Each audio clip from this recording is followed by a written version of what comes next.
नमस्कार दोस्तों, मैं हूं रोज भदौरिया। आपका स्वागत करता हूं आपके अपने YouTube चैनल रीजनिंग गुरु में। दोस्तों, मैंने पिछले वीडियो में आपको 2 चैप्टर क्लियर कराए जिसमें घन और पासा के चैप्टर थे। यहाँ तक उम्मीद है कि दोनों चैप्टर आपको समझ आ गए होंगे, और फिर भी अगर कोई आपको प्रॉब्लम हो तो आप मुझे आगे भी कमेंट के जरिए बता सकते हैं। दोस्तों, आज मैं आपको कराने जा रहा हूँ कैलेंडर, जिसे रीजनिंग के सबसे कठिन चैप्टरों में से माना जाता है, और ज़्यादातर लोग इसे बहुत बड़ा एक कठिन चैप्टर मानते हैं कि ये हो नहीं सकता या कभी होगा नहीं। इसकी क्या खासियत है? इस कैलेंडर की 2 खासियत है। ये चैप्टर जो है रीजनिंग में भी आता है और मैथ में भी आता है। तो दोस्तों, जब 2 सब्जेक्टों में कोई चैप्टर आता है तो फिर वो और ज़्यादा महत्वपूर्ण हो जाता है। दोस्तों, इसे करने के लिए सबसे ईजी तरीका है, कुछ बातें आपको याद रखनी है। सबसे ज्यादा जरूरी होता है इसमें लीप ईयर को देखना। कोई भी वर्ष अगर लीप ईयर है तो उसे लीप ईयर कैसे छांटा जाए। किसी भी वर्ष को लीप ईयर देखने के लिए हमेशा दोस्तों याद रखना है, उसमें 4 का भाग देकर लीप ईयर ज्ञात कर सकते हैं।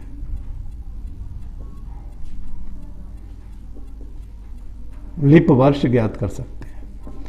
4 का भाग, जिस वर्ष में 4 का पूरा भाग चला जाएगा उसे हम लीप वर्ष कहते हैं, और जिसमें नहीं जाता उसे हम साधारण वर्ष कह देते हैं।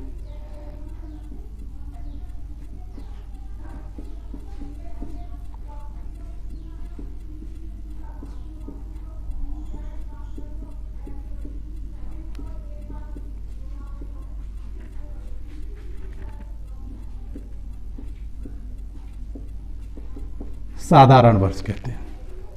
इसके बाद दूसरा पॉइंट है शताब्दी लीप वर्ष देखना। किसी भी शताब्दी लीप वर्ष को देखने के लिए दोस्तों हमें 400 का भाग देना होता है। कितने का देना होता है? 400 का। 400 का भाग देकर हम शताब्दी लीप वर्ष ज्ञात कर लेते हैं। जिस वर्ष में 400 का पूरा भाग चला जाता है उसे शताब्दी लीप वर्ष कहते हैं। तीसरा इसमें याद रखने वाला पॉइंट होता है विषम दिन।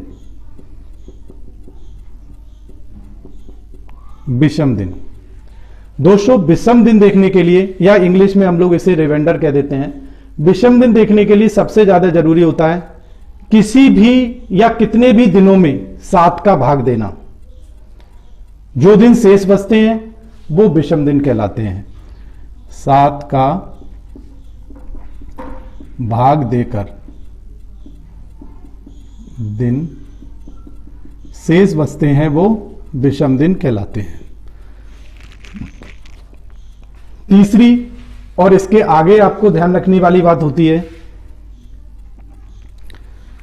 किसी भी साधारण वर्ष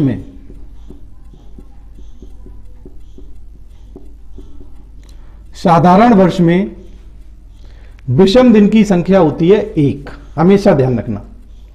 क्यों? क्योंकि साधारण वर्ष में दिन होते हैं 365। जब इसमें हम 7 का भाग देते हैं तो 7 पंजे 35, बचा 1 15 और 7 दूनी 14। कितना शेष बचता है? 1, जिसको हम डायरेक्ट याद कर लेते हैं। साधारण वर्ष में विषम दिन की संख्या होगी 1। ऐसे ही इसके आगे आप जब जाते हैं तो इसमें होता है लीप वर्ष। लीप वर्ष में जब हम विषम दिन की संख्या देखते हैं तो लीप वर्ष में दोस्तों विषम दिन की संख्या होती है हमेशा 2। कितनी होती है बेटा? 2।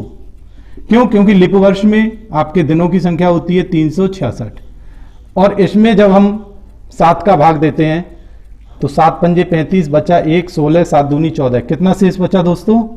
2। तो विषम दिन की संख्या कितनी होती है हमारी? 2।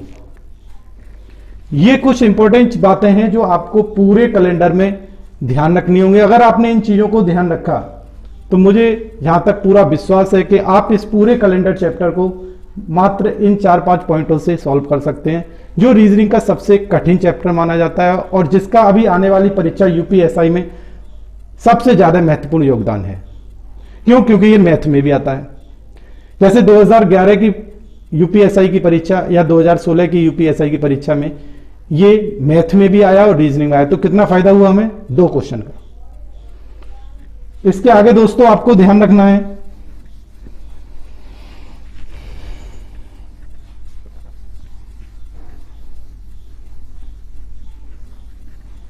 इसके आगे हम याद रखते हैं, कभी कभी आपसे पूछा जाता है डायरेक्ट कोई सवाल पूछना। जैसे आपसे पूछ लिया, मान लो 15 अगस्त 1947 का दिन, तो इसमें कोई दिन ही नहीं दिया गया है। बहुत से बच्चे इसमें कंफ्यूज होते हैं कैसे करें हम। तो इसके लिए एक छोटी सी टेबल हमने बनाई है, जिसे आप यूज करके बड़ी आसानी से कर सकते हैं। ये टेबल आपको याद रखनी होगी। जैसे 400 वर्षों में विषम दिन की संख्या होती है 0, 300 वर्षों में विषम दिन की संख्या होती है 1, 200 वर्षों में विषम दिन की संख्या होती है 3, 100 वर्षों में विषम दिन की संख्या होती है 5 और 99 वर्ष में विषम दिन की संख्या होती है 4।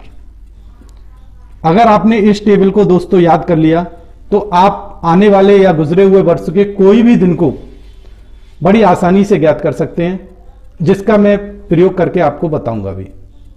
अब दोस्तों डायरेक्ट मैं सवालों पे आता हूं। इसमें कैसे क्वेश्चन आपसे पेपरों में पूछे जाते हैं। जैसे मैं सबसे पहले ये कराना जा रहा हूं, जो क्वेश्चन आज की डेट में सबसे ज्यादा इंपॉर्टेंट है। जैसे आपसे डायरेक्ट क्वेश्चन पूछा जाता है, जैसे आपसे ये कह दिया जाए वर्ष 2003 के समान कैलेंडर कब प्रयोग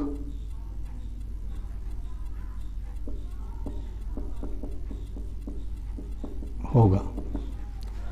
अब दोस्तों ये क्वेश्चन जो है रीजनिंग का सबसे इंपॉर्टेंट क्वेश्चन इसलिए बन जाता है कि आपसे डायरेक्ट ये पूछ लिया कि ऐसा कैलेंडर कब प्रयोग होगा। शायद है कि आपको ये भी नहीं पता हो कि कभी ऐसा कैलेंडर भी लौट के आता है जो हमारे सामने यूज हो चुका है। इसके लिए बहुत से टीचर या बहुत से यूट्यूब चैनलों में आपको बताते हैं कि आप इसमें 11 ऐड कर दीजिए, आपका आंसर आ जाएगा। लेकिन दोस्तों हर क्वेश्चन का आंसर नहीं होता। कोई भी क्वेश्चन करने के लिए एक उसकी विधि होती है। मैं आपको यह बताऊंगा और यह निश्चित दावा करता हूं कि आप इस क्वेश्चन को विदिन 15 सेकंड या 20 सेकंड में आप इस क्वेश्चन को कर देंगे, चाहे वो कैसा भी क्वेश्चन हो। दोस्तों कभी भी आपसे डायरेक्ट ये क्वेश्चन पूछा जाए और कि कहा जाए, या कोई भी ऐसा क्वेश्चन पूछा जाए कि ऐसा कैलेंडर कब आएगा, तो आपको क्या करना होता है? सबसे पहला काम होता है हमारा 4 का भाग देना। कोई भी सन है उसमें आपने 4 का भाग दिया, आप 4 का भाग देंगे तो शेष 3 बचेगा, 2 बचेगा, 1 बचेगा या 0। जब भी कभी आप किसी भी सन में 4 का भाग देंगे तो उसमें 4 का भाग देने पर या तो 3 बचेगा या 2 बचेगा या 1 बचेगा या 0। अब इसे करने का सबसे बढ़िया तरीका है, जब भी कभी भाग देने पर 3 या 2 बचे तो आप समझ लीजिए कि उस सन में आपको 11 वर्ष आगे बढ़ा देने हैं। कितने बढ़ा देने हैं दोस्तों? 11 वर्ष। अगर आपका बाई चांस 1 बच रहा है शेष, तो आपको उसमें कितना बढ़ाना होता है? 6। कितना बढ़ाना होता है? 6। और बाई चांस अगर आपका पूरा पूरा कट जाए और शेष कुछ भी ना बचे, मतलब 0 बचे, तो फिर आपको कितना बढ़ाना होता है? 28 वर्ष। अगर आपने ये 3 बातें याद रख ली तो इस सवाल का अंत हो जाता है। हमेशा के लिए ये क्वेश्चन आपका खत्म हो जाएगा। ये वो क्वेश्चन जो आपको कभी साहित्य ही कराया गया हो, जिससे मैं बड़े आसानी से आपको समझा रहा हूं। और आज की डेट में ये सबसे इंपॉर्टेंट क्वेश्चन है। 2 और 3 बचे, 11 बढ़ा दो, 1 बचे 6 बढ़ा दो और 0 बचे तो 28 बढ़ा दो। अब आपने 2003 में क्या किया दोस्तों? सबसे पहले 4 का भाग दिया। अब आपने जब इसमें 4 का भाग दिया तो 4 पंजे 20, शेष कितना बचा दोस्तों? 3 बच रहा है। जब भी कभी 3 या 2 बचता है तो कितना वर्ष बढ़ाना होता है दोस्तों में? 11। जब 2003 में आप 11 वर्ष जोड़ देंगे तो कौन सा आंसर आ जाएगा? 2014। सेम ऐसा ही वर्ष का कैलेंडर, सेम हूबहू वही कैलेंडर आपको कब सामने प्रयोग होगा? 2014 में। अगर आपने ये मेरी 3 बातें याद रखी तो ये सारे ऐसे सवाल को आप बड़ी आसानी से कर सकते हैं। जैसे दोस्तों मैं 1-2 सवाल और दे रहा हूं, देखिए।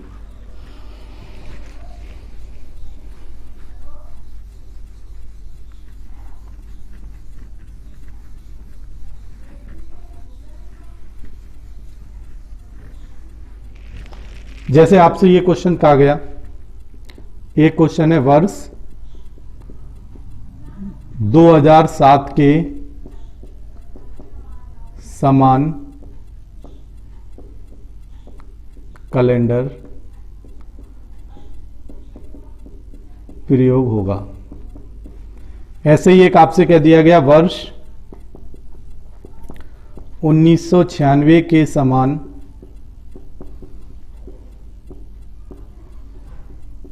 कैलेंडर कब प्रयोग होगा। या एक आपसे यह कह दिया गया वर्ष 1995 के समान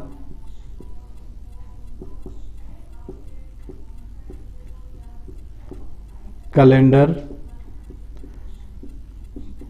कब प्रयोग होगा। तो दोस्तों मैंने आपको बताया था कोई भी सन हो उसमें हमेशा किसका भाग देना होता है, 4 का।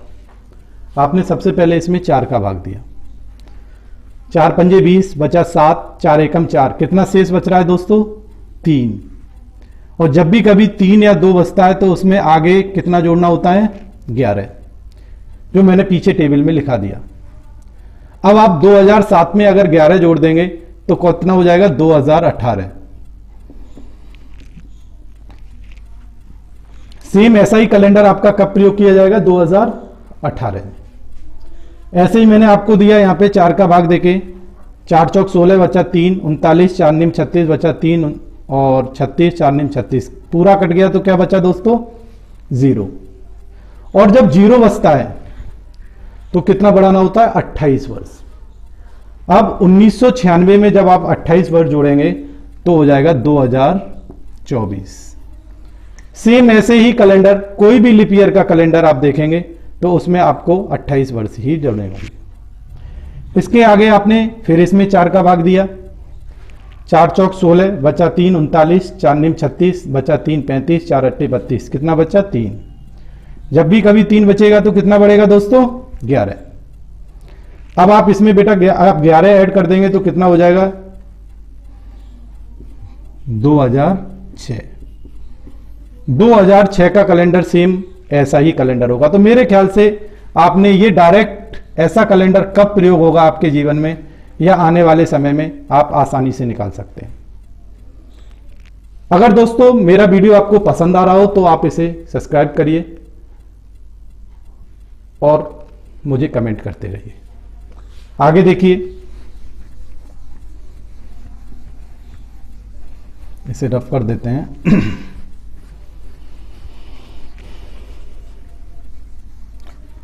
इसके आगे दोस्तों क्वेश्चन बनते हैं।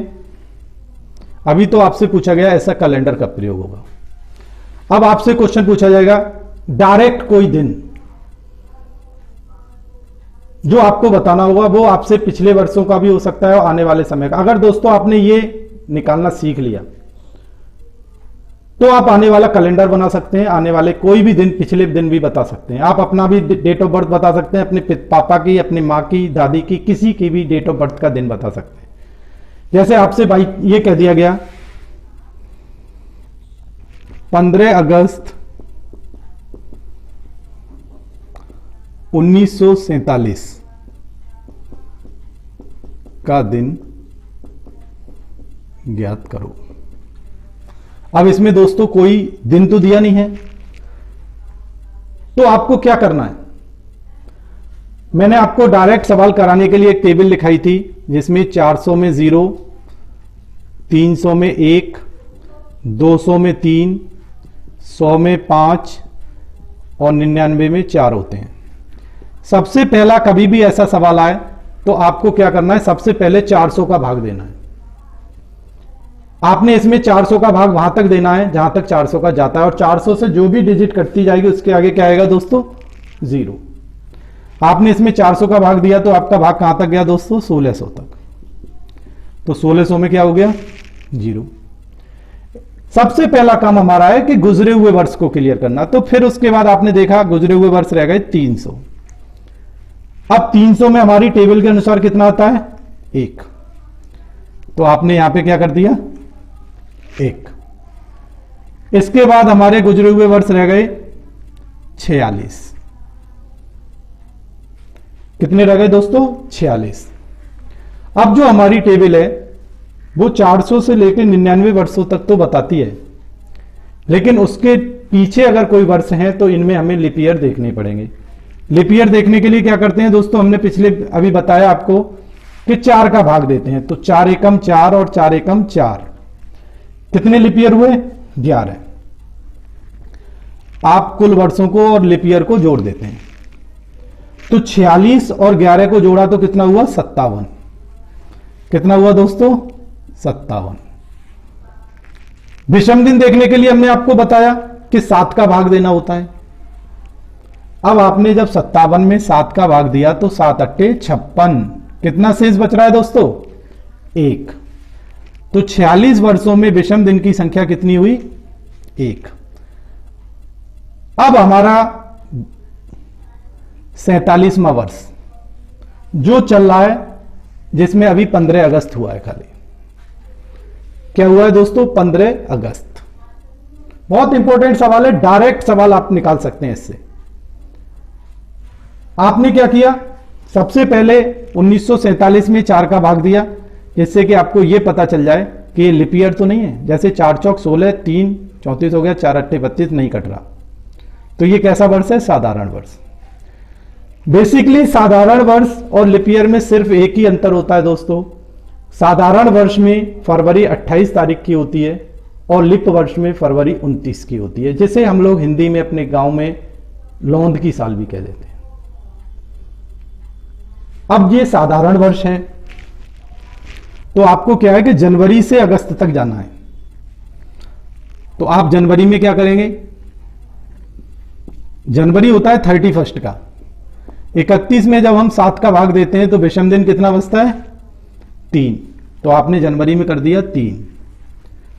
उसके आगे दोस्तों आपने देखा फरवरी 28 की है तो पूरा कट गया, तो क्या हो गया? 0। फिर आया मार्च 31 का है तो कितना हो जाएगा? 3, क्योंकि 31 को जब 7 से काटेंगे तो कितना बचेगा? 3। फिर अप्रैल में 2, क्योंकि 30 की होती है। मई में 3, 31 की होती है। जून में 2, जुलाई में 3। अब बारी आई अगस्त की। अगस्त में कितना है? 15। जब अगस्त में 15 है और 7 से डिवाइड करेंगे तो 7 दूनी 14, कितना बचेगा दोस्तों? 1। पहुंच गए हम 15 अगस्त तक। सबसे पहला काम 400 का भाग देना, उसके बाद अगर 300 का जा रहा है तो 300 का दे दो, 200 का जा रहा है तो 200 का दे दो, 100 का जा रहा है 100 का, 99 का, नहीं तो उसमें 4 का भाग देके लीप ईयर निकाल के आप उसे करेंगे। अब आपने इन्हें सबको काउंट किया, 3 और 1 4 और 1 5, 5 और 2 7। जैसे ही 7 योग होता है मैं उसे काटता जा रहा हूं। फिर 3 और 3 6 और 1 7। अब कितना रह गया दोस्तों हमारा योग? 3 और 2 5। अब इसमें कोई दिन तो दिया नहीं गया है, तो सप्ताह का पहला दिन हमेशा होता है सोमवार, और बाई चांस अगर 0 आ जाए तो रविवार। अब इसमें 5 बचा है, तो आप क्या करेंगे? सोमवार, मंगल, बुध, बृहस्पति और शुक्र। 15 अगस्त 1947 जिस दिन हमारा देश स्वतंत्र हुआ, उस दिन कौन सा दिन था दोस्तों? शुक्रवार। ऐसे करके आप डायरेक्ट या पीछे के कोई भी सवाल को बड़ी आसानी से कर सकते हैं।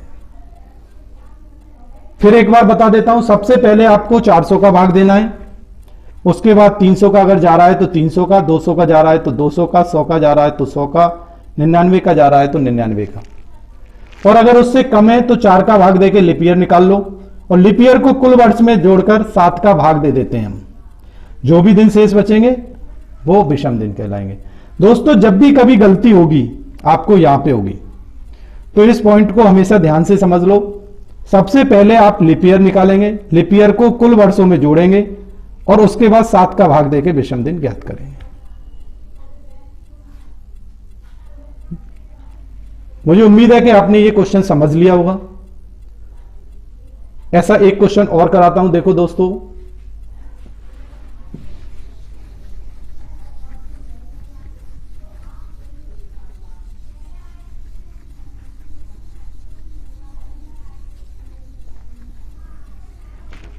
जैसे एक क्वेश्चन ये है दोस्तों, अभी जैसे कराया वैसा ही सेम है। जैसे कह दिया गया 26 जनवरी 1950 का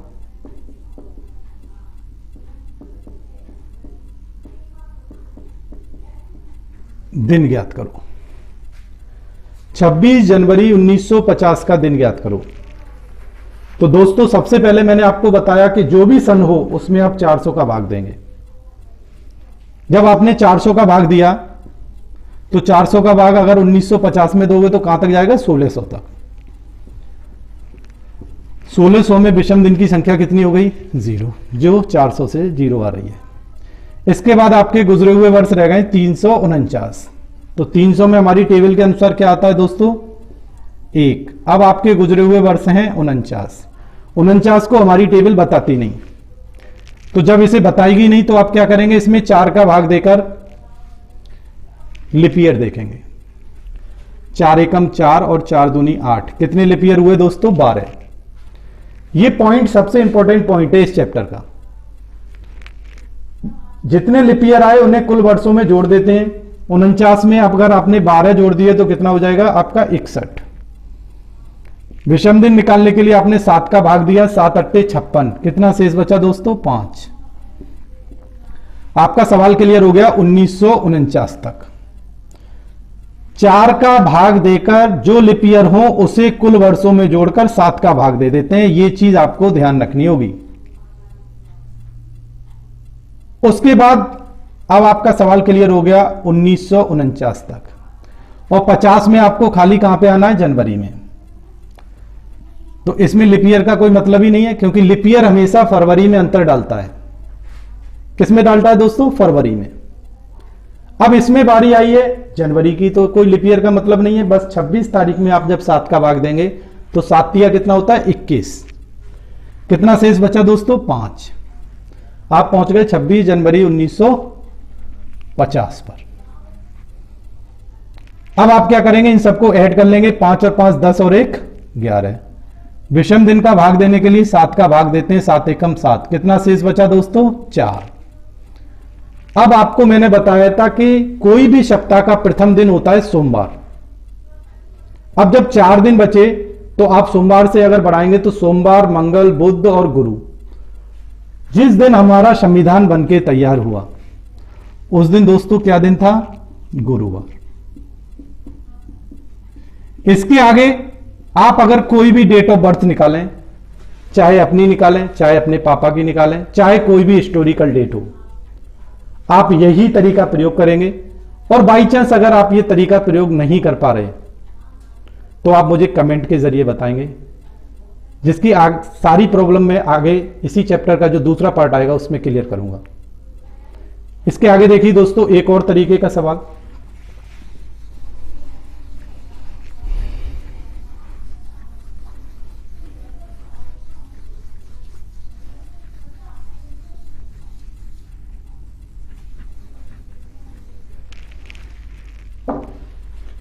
इसके आगे दोस्तों जो नेक्स्ट टाइप के सवाल आते हैं वो ऐसे पूछे जाते हैं, जैसे आपसे कह दिया गया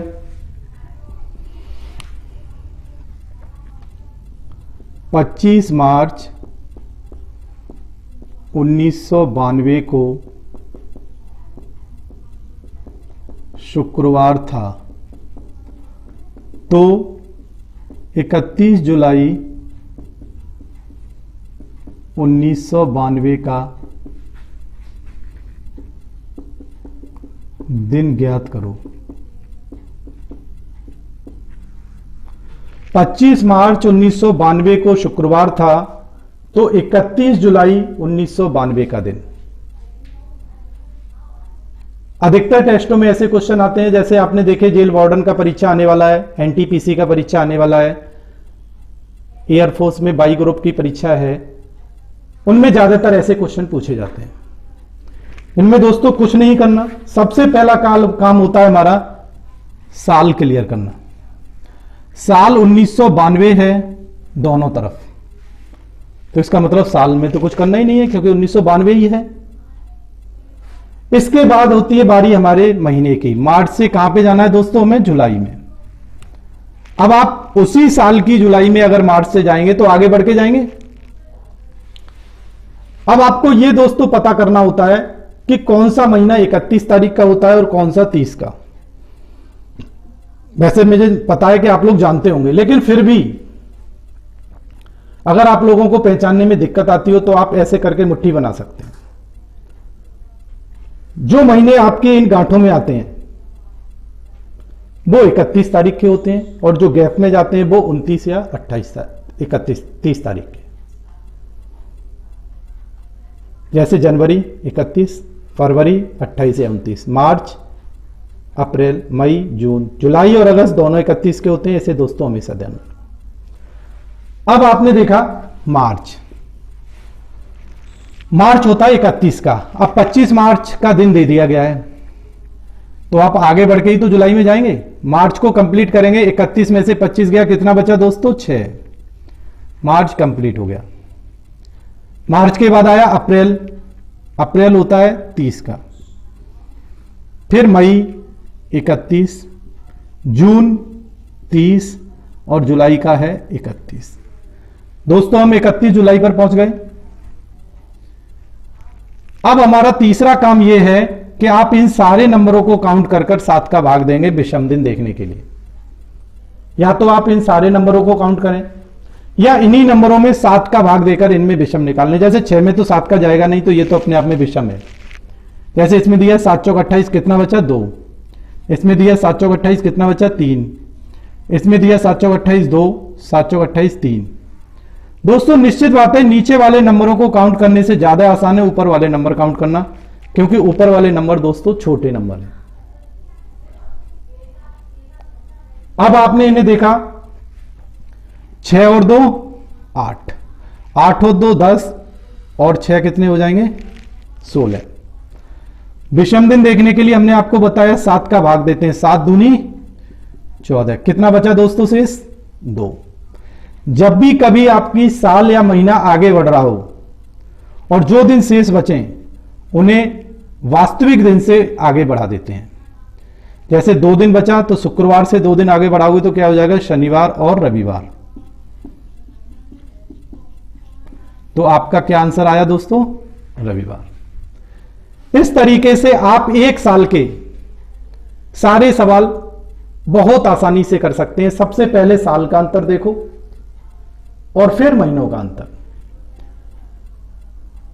और अगर सालों में अंतर नहीं है तो फिर महीने का ही अंतर देख लो, और जो भी दिन आगे बढ़े उन्हें सॉल्व कर लो। इसके आगे देखिए दोस्तों,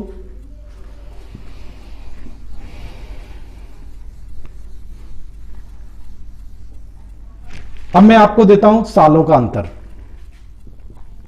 जैसे आपसे कह दिया गया 24 जून 2001 को रविवार था, तो